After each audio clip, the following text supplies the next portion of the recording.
Ini sebetulnya dicontohkan nih, memayu hayuning bawono itu sangat dicontohkan oleh Nabi. Memang Rasul secara akhlak disebutkan dalam Quran, wa innaka la'ala khuluqin azim. Akhlaknya sangat luar biasa gitu. Bahkan ketika diperlakukan buruk dibalas dengan kebaikan.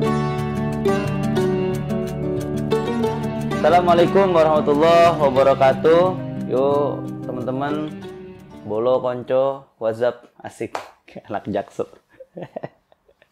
Gimana kabarnya? Semoga sehat selalu dan diberkahi ya, sebab perasaan diberkahi itu tidak harus nunggu dapat enaknya dulu ya. Jadi kalau perasaan diberkahi itu adalah bagaimana apa yang kita punya hari ini itu selalu kita rasa bahwa ini adalah tetap kebaikan dari Yang Maha Kuasa gitu. Jadi jangan sampai kita mengakui keberadaan Sang Maha Kuasa setelah kita mendapatkan apa yang kita minta ya. Jadi jangan seperti itu ya. Itu hamba yang tidak sopan namanya. Nah, pada kesempatan hari ini kita akan mengutip satu pepeling atau perkataan luhur ya, peringatan-peringatan kecil, nasihat-nasihat kecil dari Sunan Kalijaga ya. Memayu hayuning bawono ya, ambrasto dur angkoro.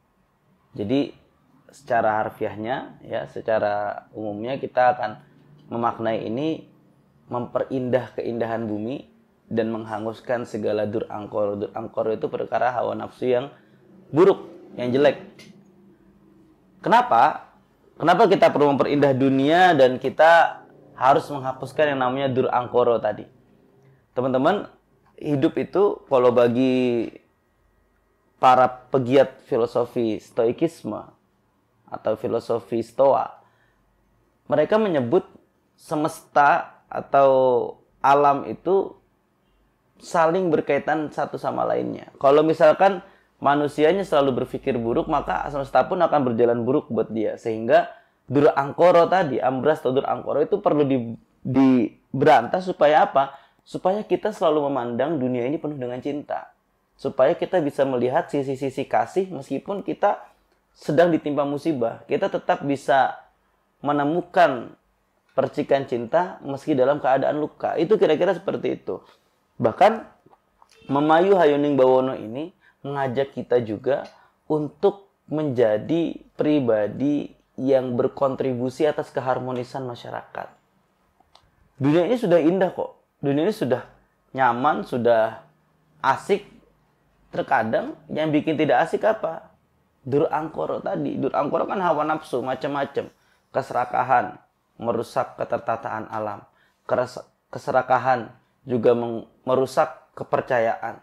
Keserakahan merusak berbagai macam hal yang seharusnya bisa terjaga dengan baik, tetapi karena mendahulukan nafsu daripada perasaan kelembutan, akhirnya kita terjatuh kepada sesuatu yang hitam, sesuatu yang membawa keburukan bukan hanya buat diri sendiri tetapi juga buat orang lain.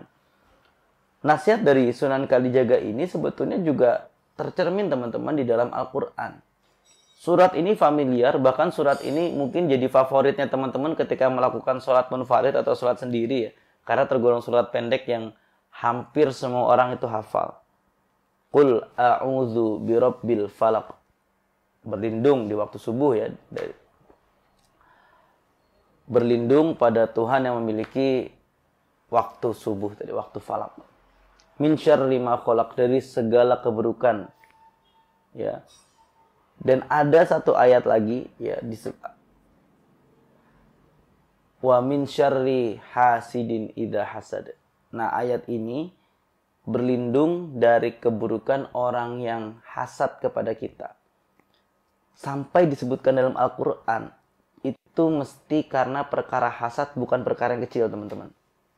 Teman-teman kalau misalkan sudah dalam circle itu ada orang yang irinya membabi buta, itu tinggalkan, teman-teman. Harus dijauh-jauhi seperti itu. Kenapa? Karena orang hasad itu ya kadang agak gelap mata dia. Terlebih lagi jangan sampai kita yang menjadi orang yang hasad ya. Orang yang hasad itu gelap mata. Kenapa? Karena dia tidak mau melihat orang yang dia benci itu sukses. Bahkan dia akan melakukan segala cara bagaimanapun jalannya ya, yang penting orang itu jatuh. Atau tidak berhasil menjatuhkan, ya, dia akan mencari cara lain. Yang penting yang jadi bukan dia, yang penting sukses bukan dia. Kalau masih belum berhasil juga, maka levelnya akan terus meningkat. Bisa sampai pada tahap dia mencelakai orang itu, dia sampai mungkin menghilangkan nyawa orang itu. Semuanya berasal dari hasad. Makanya kita diminta berlindung dari hal seperti itu. Makanya surah Mu'awwizatain ini termasuk surah yang luar biasa. Kita berlindung dari keburukan manusia, dari hasad, ya. Dari keburukan-keburukan yang lain, kita juga berlindung dengan melalui membaca surah itu. Kalau sudah terlanjur hasad, maka dunia tidak akan indah lagi, teman-teman. Dunia tidak akan indah, akan saling penuh kebencian, penuh dengan kecurigaan. Makanya Memayu Hayuning Bawono ini terkadang membuat kita seolah-olah terlihat ngalahan.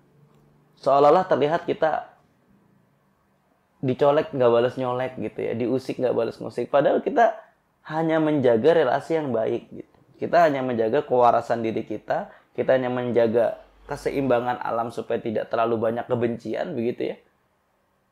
Dan diperindah. Ini sebetulnya dicontohkan Imam Memayu Hayuning Bawono itu sangat dicontohkan oleh Nabi. Memang Rasul secara akhlak disebutkan dalam Quran wa innaka la'ala khuluqin azim. Akhlaknya sangat luar biasa gitu. Bahkan ketika diperlakukan buruk dibalas dengan kebaikan. Kalau misalkan kita mau cek di Quran apakah emang Quran memerintahkan seperti itu?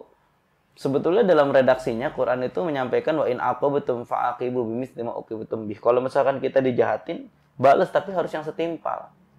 Pertanyaannya nggak mungkin kamu itu ngebales keburukan itu pengen setimpal. Katakanlah ditonjok sekali. Pengen balasnya kan pasti ngajak teman ditonjokin berkali-kali. Bukan sendiri loh, ngajak rombongan loh. Nah, akhirnya apa? Wala in sabartum lahu khairus sabirin. Tetapi coba kalau sabar itu mesti lebih bagus. Atau kalau dalam filosofi Stoa, salah satu hal yang membuat kita hidup tidak nyaman, hidup tidak tentram, karena kita terlalu memaksakan respon eksternal sesuai dengan apa yang kita inginkan. Misalkan, ya, sebutlah penonton saya ini ada yang namanya Ahmad. Ahmad ini bantuin temannya yang namanya Mahmud. Ya, Ahmad menolong Mahmud, dalam pikirannya Mahmud akan mengucapkan terima kasih dengan yang agak-agak lebih dikit. Makasih ya, kalau nggak ada kamu tuh kayaknya aku kesulitan gitu. Ternyata si Mahmud cuma bilang, oke sip, makasih. Tep, jempol. Kecewa dong dia. Karena dia memaksakan responnya Mahmud seperti itu gitu. Kalau kita bantu-bantu aja, nolong-nolong aja, kita akan terkikis. Kecewa itu akan otomatis terkikis karena kita tidak terlalu banyak berekspektasi. Itulah yang dinasihati oleh Ibnu Athail As-Sakani dalam hikamnya, arih nafsak minat tadbir. Istirahatkanlah diri kita dari mengatur perkara yang diatur oleh Allah Subhanahu wa ta'ala. Tetapi kalau Memayu Hayuning Bawono, ya, memperindah dunia, itu kita bisa mengambil keputusan itu, ya.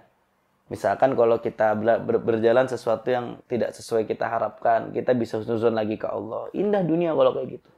Kita percantik lagi dengan husnuzon. Oh, ternyata ada orang yang membutuhkan.